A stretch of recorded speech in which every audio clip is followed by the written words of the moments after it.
S'il y a bien un fruit que l'on peut conserver longtemps, c'est la pomme. Alors, il y a quelques petites règles à respecter pour pouvoir conserver vos pommes de nombreux mois. C'est ce que nous allons voir ensemble. Le choix déjà de la pomme a son importance car toutes ne se conservent pas aussi bien. Alors même si toutes les pommes peuvent être gardées plusieurs mois dans de bonnes conditions, il existe des variétés qui se conservent plus facilement que d'autres et qui peuvent même se conserver jusqu'au printemps. On a parmi elles par exemple la belle de Boscoff, la clochard, la Delbar, l'Idared, l'Ontario, la rainette de Brive, pas mal de rainettes, etc. Il en existe un grand nombre. Je vous mettrai un petit lien en commentaire pour avoir la liste exacte. Vous vous en doutez, toutes les pommes qui sont un petit peu abîmées ou malades ne pourront pas être conservées. Donc celles-là, on va les garder pour faire des compotes, des crumbles, etc. Même chose malheureusement pour les pommes qui sont tombées par terre. Là, c'est peine perdue, direction aussi la gamelle à compote. Alors, quelles pommes faut-il sélectionner? La cueillette des pommes est certainement une des étapes les plus importantes dans notre conservation des pommes. Alors, comme je vous disais, inutile de ramasser celles qui sont par terre.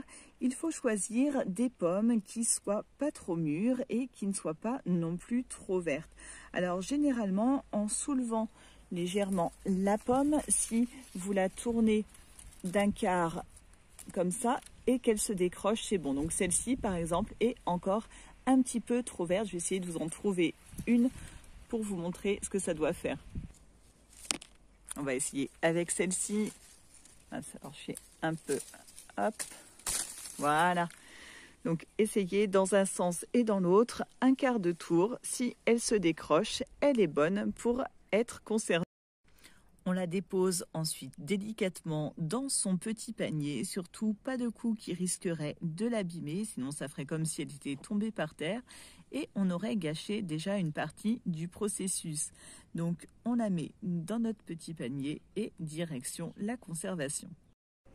On va ensuite entreposer nos pommes dans une cagette qui soit bien aérée pour faire un premier tri. On va comme ça donc les mettre, qu'elles ne soient pas les unes contre les autres, car si jamais il y en a une qui est malade, qu'elle ne donne pas les maladies à sa voisine. Ça, c'est une première chose importante. On les laisse comme ça pendant environ une semaine et on va observer un petit peu ce qui se passe. Si elles noircissent, si on voit justement qu'il y a des impacts, etc., on les enlève de la cagette pour les mettre une fois encore pour faire des gâteaux ou de la compote. On ne pourra pas les conserver très longtemps. C'est donc une première sélection. On pourra ainsi garder nos pommes les plus saines pour les conserver de nombreux mois.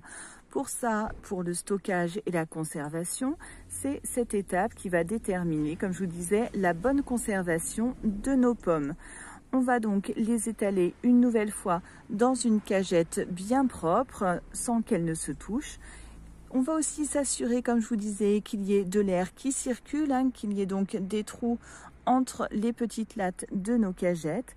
On va ensuite entreposer nos cagettes à l'abri de la lumière, de l'humidité et idéalement à une température avoisinant les 10 degrés.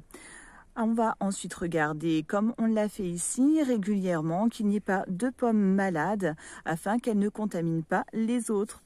Voilà, avec ces conseils, vous devriez réussir à garder vos pommes pendant de nombreux mois pour pouvoir vous en régaler pendant tout l'hiver. À très bientôt, ciao!